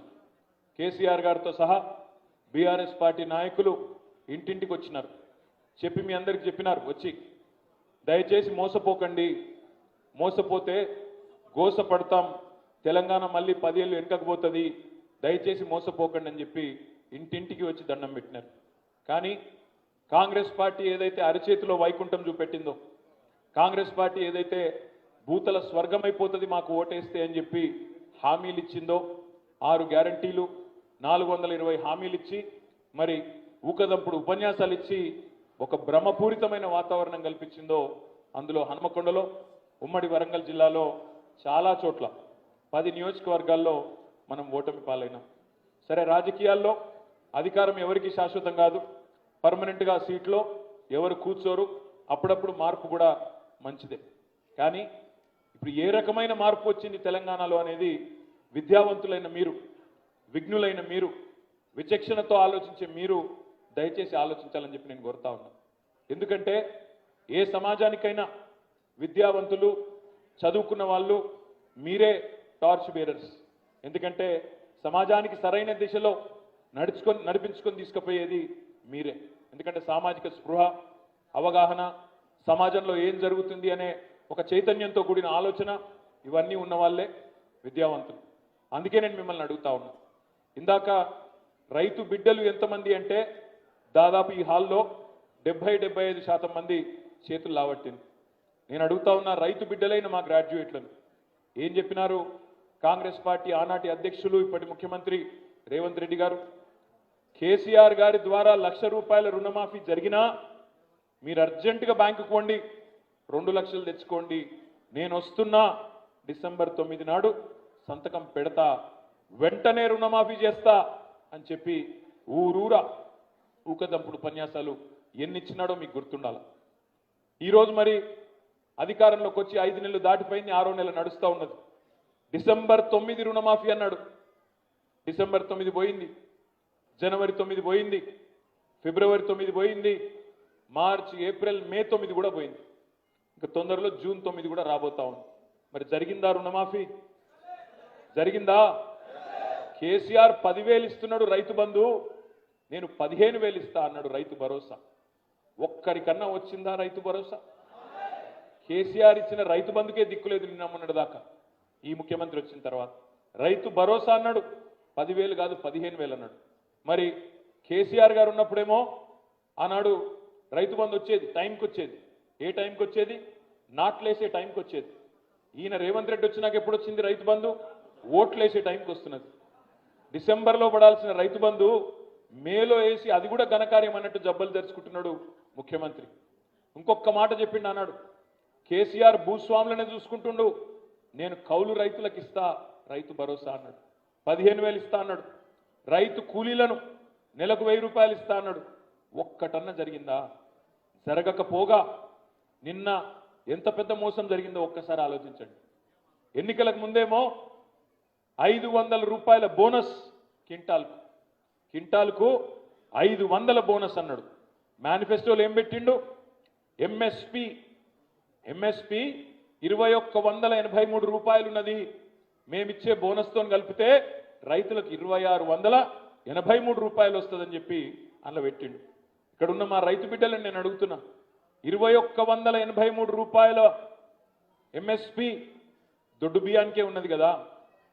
మరి నువ్వేమో మేనిఫెస్టోలో పెట్టిందేమో దొడ్డు బియ్యానికి, దొడ్డు బియ్యం వచ్చే వడ్లకు నేను ఎంఎస్పి ఇస్తా, బోనస్ ఇస్తా అని పెడితివి. 2,183 దొడ్డు బియ్యంకున్నది, దొడ్డు వడ్లకున్నది. అదేవిధంగా సన్న బియ్యానికి మాత్రం ఇంకో 20 రూపాయలు ఎక్కువ ఉన్నది. మేనిఫెస్టోలో రేవంత్ రెడ్డి పెట్టిండు 2183 ప్లస్ 500 2,683 రూపాయలు ఇస్తానేనని చెప్పిండు. మరి నిన్నేం చెప్పిండు? క్యాబినెట్లోకి వెళ్ళి బయటకు వచ్చి సన్నవడ్లకే ఇస్తా అని చెప్తా ఉన్నాడు. మరి మనం ఆలోచించాల్సిన అవసరం ఉంది. ఎన్నికలకు ముందేమో దొడ్డు వడ్లకు ఇస్తా అని, ఇలా సన్నవడ్లకే ఇస్తా అంటే సన్నాయి నొక్కులు నొక్కే ఈ సన్నాసులకు నిలదీసేటోళ్ళు శాసన మండలిలో ఉండాలనా లేదా రైతు బిడ్డలుగా మీరు ఆలోచించాలని చెప్పి నేను కోరుతా ఉన్నా. రేపటి రోజున ఎవరు ఉండాలి శాసన మండలిలో ఇట్లాంటి సమస్యలు వచ్చినప్పుడు అంటే మనం ఆలోచనతో ఓటేస్తే అట్లాంటి ఆలోచనతో కూడిన వ్యక్తులు, వివేకంతో రేపటి రోజున మీ తరఫున గొంతు విప్పే వ్యక్తులు శాసన మండలిలో ఉంటే న్యాయం జరుగుతుంది. ఇదే హనుమకొండలో, ఇదే వరంగల్లో వినయ్ భాస్కర్ గారి కృషితో మీ అందరి మరి ఇక్కడి నాయకుల ఒత్తిడితో ఆనాడు హైదరాబాద్లోనే కాదు ఐటీ అనేది విస్తరించాలని చెప్పి వరంగల్కి ఒకటే రోజు నేను ఆనాడు వచ్చి 6 కంపెనీలు ఇక్కడ ఇనాగ్రేట్ చేసిన. టెక్ మహీంద్రా, జెన్పాక్ట్, ఇంకా 4 కంపెనీలు అన్ని కూడా ఇనాగ్రేట్ చేసినాం. ఇలా బాధ ఎక్కడ అనిపిస్తుందంటే మార్పు అని ఉదరగొట్టింది. ఇలా మార్పు ఏంది అంటే మనం వరంగల్కి తెచ్చిన టెక్ మహీంద్రా ఇవాళ తట్టాబుట్టా చదువుకొని వాపస్ పోయే పరిస్థితిలో ఉన్నది, వాపస్ వెళ్ళిపోతా ఉన్నది. ఇదేనా మనం కోరుకున్న మార్పు? నిన్నటికి నిన్న ఎంజీఎం ఆసుపత్రి ఉత్తర తెలంగాణ మొత్తానికి పెద్ద దిక్కుగా, ఇక్కడ పేదలకు పెద్ద దిక్కుగా ఉన్న ఎంజీఎం ఆసుపత్రిలో ఈనాడు పేపర్లో వచ్చింది వార్త. మా పత్రికా మిత్రులందరికీ కూడా తెలుసు. నిన్న సాయంత్రం 4:30 నుంచి రాత్రి 9:30 గంటల దాకా ఎంజీఎం ఆసుపత్రిలో కరెంటు లేదు. 5 గంటలు కరెంటు లేదు. 4 జనరేటర్లు ఉంటే ఒక్కటి పనిచేయదు. 5 గంటలు కరెంటు ఉండదు. కరెంటు పోవుడు ఇళ్లలో పోతే పెద్ద ముచ్చట కాదు. ఫ్యాన్ బంద్ అవుతుంది, సరే ఇసునకర్ర పట్టుకొని కాంగ్రెస్ వాళ్ళని తిట్టుకుంటే కూర్చుంటాం.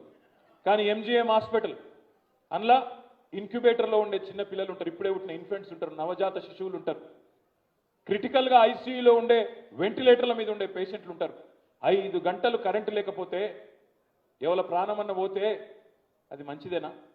ఇదేనా మనం కోరుకున్న మార్పు? కంపెనీలు ఎక్కెళ్ళిపోవుడు, హాస్పిటల్లో కరెంటు ఉండకపోవుడు, ఇదేనా మనం కోరుకున్న మార్పు? ఈ ముఖ్యమంత్రికి ఎంత విచక్షణ లేదు అంటే, ఎంత తెలివిలేనోడు అంటే, మీకు ఒక చిన్న ఉదాహరణ చెప్తా. ఇప్పుడే తమ్ముడు రాకేష్ మాట్లాడిండు. కాకతీయ వారసత్వానికి, కాకతీయ రాజధాని ఓరుగల్లు గొప్పతనానికి ప్రపంచమంతా ఒక గుర్తుగా, గుర్తింపుగా ఉన్నది మన కాకతీయ కళాతోరణం. అట్లాంటి కళాతోరణాన్ని పట్టుకొని, చార్మినార్ను పట్టుకొని, గోల్కొండ నవాబులు కట్టిన చార్మినార్ను పట్టుకొని, ఇవి 2 రాచరిక పోకడలకు సంకేతంగా ఉన్నాయి కాబట్టి రాజముద్ర నుంచి తీసేస్తున్నా అని చెప్పి రేవంత్ రెడ్డి అసెంబ్లీలో చెప్తా ఉన్నాడు. చెప్పిండు, సరే చెప్పిండు. చెప్పినాక మరుక్షణమే 5 నిమిషాలను ఏం చెప్పిండు తెలుసా? జయ జయ హే తెలంగాణ అనే పాటను రాష్ట్ర గీతంగా పెట్టినామని చెప్పిండు. పాపం ఆయనకి ఎంత తెలివిలేనోడంటే, ఇన్నాడు తెలంగాణ ఉద్యమంలో ఉన్నోడు కాదు, మీ లెక్క మా లెక్క కొట్లాడినోడు కాదు. అసలు జయ జయ హే తెలంగాణలో ఏముందో కూడా ఆయనకి ఎరకలేదు. జయ జయ హే తెలంగాణ అని రాష్ట్ర గీతంగా రేవంత్ రెడ్డి ప్రభుత్వం ఎంచుకున్న, కాంగ్రెస్ ప్రభుత్వం ఎంచుకున్న ఆ గీతంలో ఏమున్నది? కాకతీయ కళా ప్రభల కాంతి రేఖ రామప్ప, గోలుకొండ నవాబుల గొప్ప వెలుగే చార్మినారు. అంటే ఎంత తెలివి తక్కువ సన్నాసి అంటే ఈ ముఖ్యమంత్రి. ఆయన పెట్టిన రాష్ట్ర గీతంలోనే చార్మినార్ ఉన్నది, కాకతీయుల గొప్పతనానికి ప్రతీకగా ఉన్న రామప్ప ఉన్నది, కళాతోరణం ఉన్నది. కానీ అవి రాజముద్రలో ఉండద్దట. గిసంటోడు మన కర్మగాలి మన ముఖ్యమంత్రి అయింది. గీత తెలివి తక్కువడు. అందుకే నేను మీ అందరికీ విజ్ఞప్తి చేసేది, ఇట్లాంటి సన్నాసులకు బుద్ధి చెప్పాలి అంటే మనం వాళ్ళతో పోయి యుద్ధాలు చేయలేం, గల్లా పట్టుకొని కొట్టలేం, వాళ్ళతో పోయి బూతులు తిట్టలేం. మీరు చేయవలసిందల్లా ఒకటే, వాళ్ళు పెట్టిన గొప్ప అభ్యర్థి, మీకు తెలిసి ఆయన ఎవరో, మామూలు అభ్యర్థిని పెట్టలేదు. నాకు ఇంతకుముందు మా ప్రవీణ్ అన్న చెప్తుంటే ఒకటి గుర్తొచ్చింది. ఇప్పుడు మన రాకేష్ చెప్పిండు, నేను ఒకటే రోజు వరంగల్లో వివిధ కంపెనీలను పిలిపించి 692 ఉద్యోగాలు ఇచ్చిన ఒక రోజు జాబ్ మేళా పెట్టి అని చెప్పిండు రాకేష్. రేపు రాకేష్ గెలిస్తే ఇందాక ప్రవీణ్ అన్న చెప్పిన ఒక ప్రశాంత్ పాలకుర్తిని పిలుస్తాడు. అయ్యా మా వరంగల్లో ఒక 1000 ఉద్యోగాలు ఇక్కడ ఒక కంపెనీ పెట్టని చెప్తాడు. ఒక సమీర్ భాటియా దగ్గర పోతాడు, అన్నా నువ్వు రా, జర మా వాళ్ళకు స్ఫూర్తినిచ్చే విధంగా ఒక ఉపన్యాసం ఇయ్యి, మా దగ్గర కూడా ఎట్లా ఐటీ ముందుకు పోవచ్చు, పిల్లలు ఎట్లా ముందుకు పోవచ్చు చెప్పు అని రిక్వెస్ట్ చేస్తాడు. ఒక సామా ఫనీ దగ్గర పోతాడు, పోయి నువ్వు రెడ్ బస్ ఎట్లా పెట్టినావు, మా వాళ్ళకు కూడా కొంత స్ఫూర్తినిచ్చే విధంగా వచ్చి మా వాళ్ళలో కూడా ఉత్సాహం నింపు అని చెప్పి వాళ్ళని పిలుచుకొస్తాడు రాకేష్ గెలిస్తే. మరి మల్లన్న అంటే ఆయన గెలిస్తే ఎవరిని పిలవాలి? ఆయన చెంచల్ కూడా జైల్లో ఆయన సీనియర్లను పిలవాలి, పిలుచుకొచ్చి మీ ముంగట కూర్చోబెట్టాలి, ఆ చిల్లరగాలతో మీకు చెప్పాలి.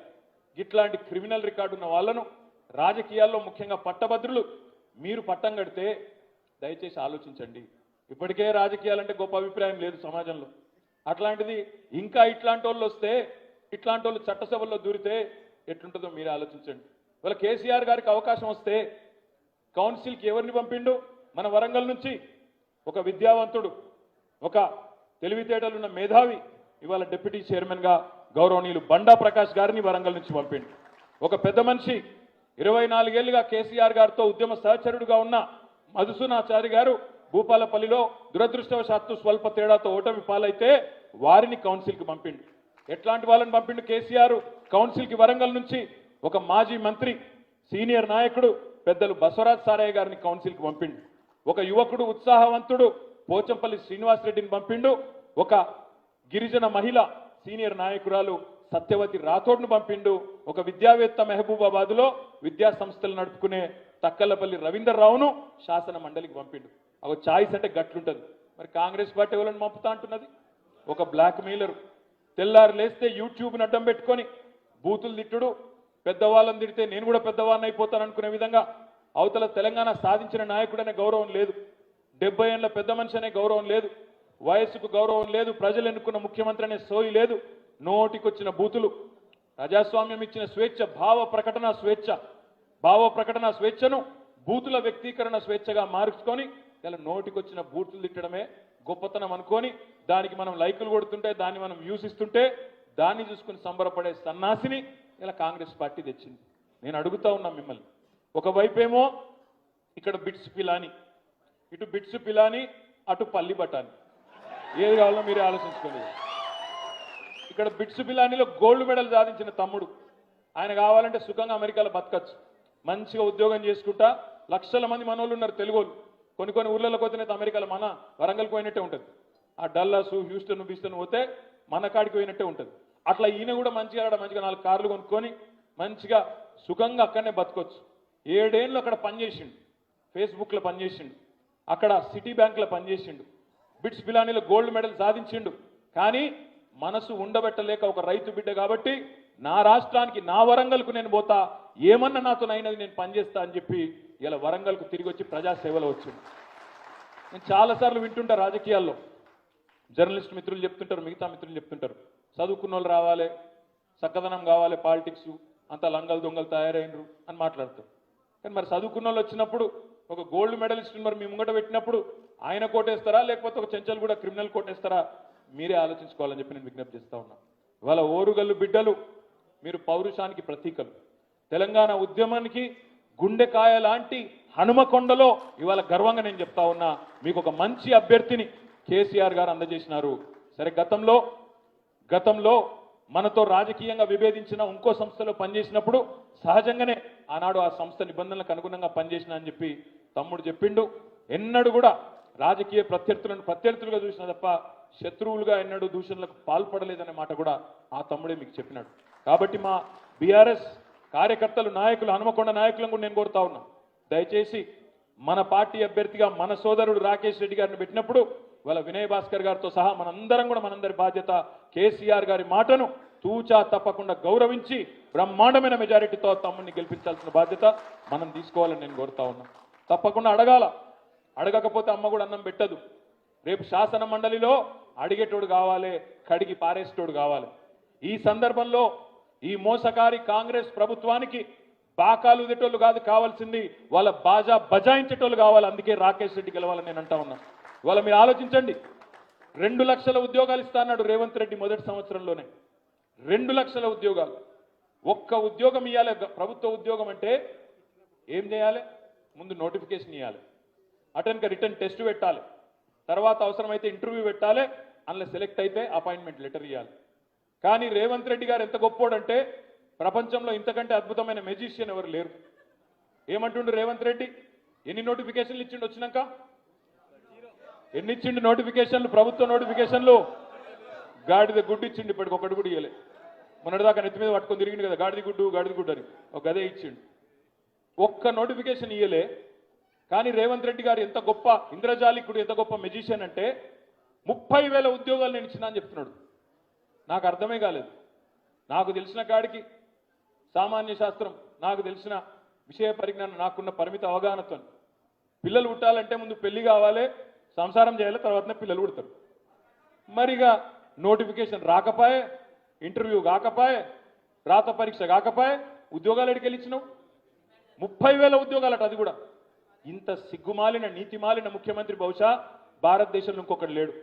కేసీఆర్ ఇచ్చిన ఉద్యోగాలకు నువ్వు కాయిదాలు ఇచ్చి, నేనిచ్చిన ఉద్యోగాలని చెప్పి ఆ 2 లక్షల్లో 30,000 కట్టింగ్ పెట్టే cutting star Revanth Reddy.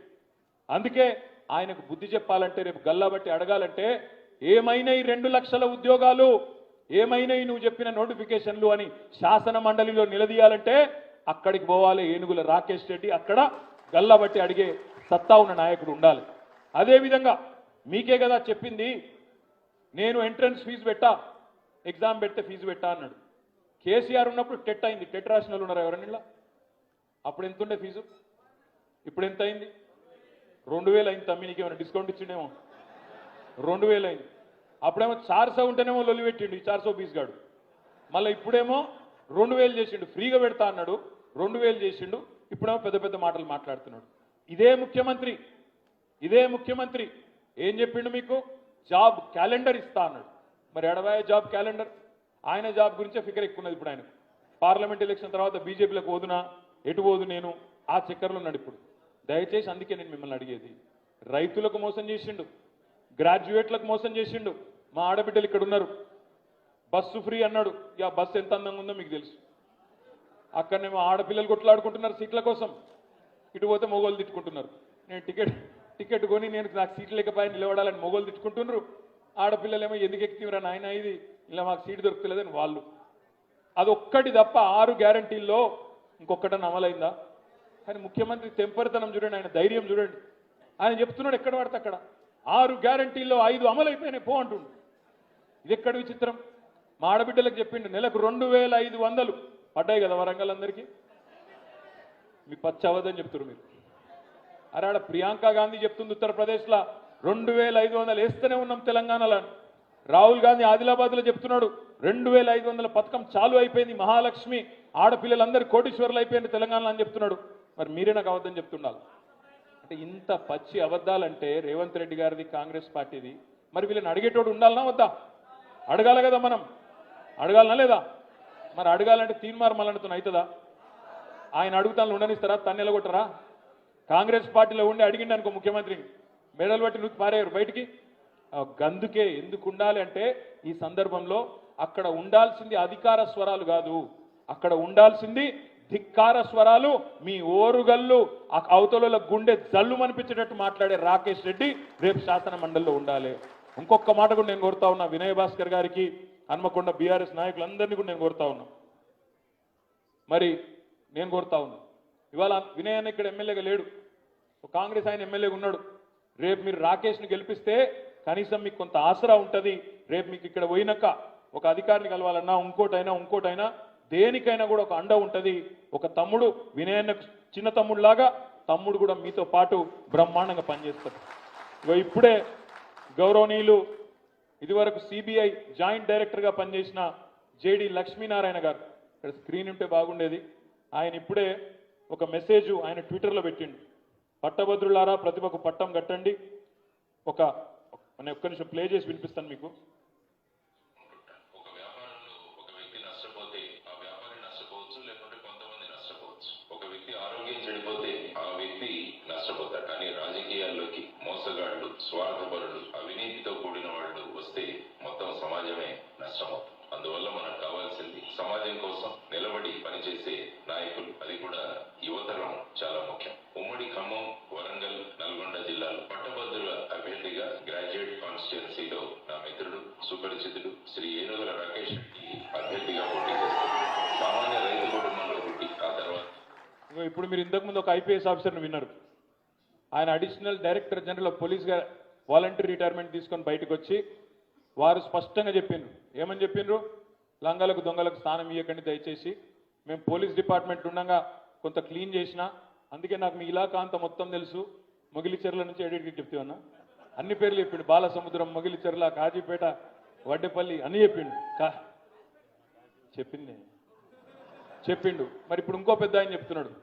CBI joint డైరెక్టర్గా పనిచేసిన లక్ష్మీనారాయణ గారు, ఆయన కూడా స్పష్టంగా ఏం చెప్తున్నాడు?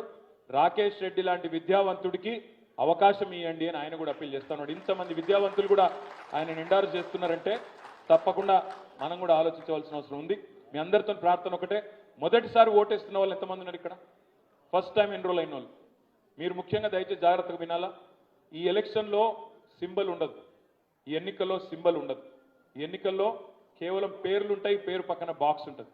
దయచేసి ఆ బాక్స్లో మీరు 3వ నంబర్లో రాకేష్ రెడ్డి గారి పేరుంది, ఫోటో ఉంటుంది, ఆ పక్కన బాక్స్ ఉంటుంది. ఆ బాక్స్లో దయచేసి మీరు కేవలం వెంకటేశ్వర స్వామి నిలువు గీత ఎట్లయితే ఉంటుందో, ఆ నామం ఎట్లయితే ఉంటుందో అట్లా నిలువు గీత పెట్టాలి తప్ప మీరు ఏం రాసినా ఆయనతో ఓటు చెల్లకుండా పోతుంది. ఇంతకుముందు మంచిగా ప్రవీణ్ అని చెప్తుండే ఇంకో మీటింగ్లో, ఆయనతో అక్కడ పోయినాక నువ్వు సరంగా భక్తి వచ్చి ఓం అని రాసినావు అనుకో పోతుంది, శ్రీరాముడు నీవే గలవు అని రాసినావు అనుకో పోతుంది, లేకపోతే ఇంకోటి ఏమైనా రాసినావు అనుకో రాకేష్ రెడ్డి చాలా మంచోడని రాసినావు అనుకో పోతుంది. ఏం రాయకుండ్రి, కవిత్వం అసలే రాయకుండ్రి, మొదటిసారి ఓటేసేటోళ్ళు జాగ్రత్తగా ఓటేయండి. 1 నెంబరు మాత్రమే రాయండి. దయచేసి 3వ వరుసలో రాకేష్ రెడ్డి గారి పేరుంది. 1 నెంబర్ రాయండి.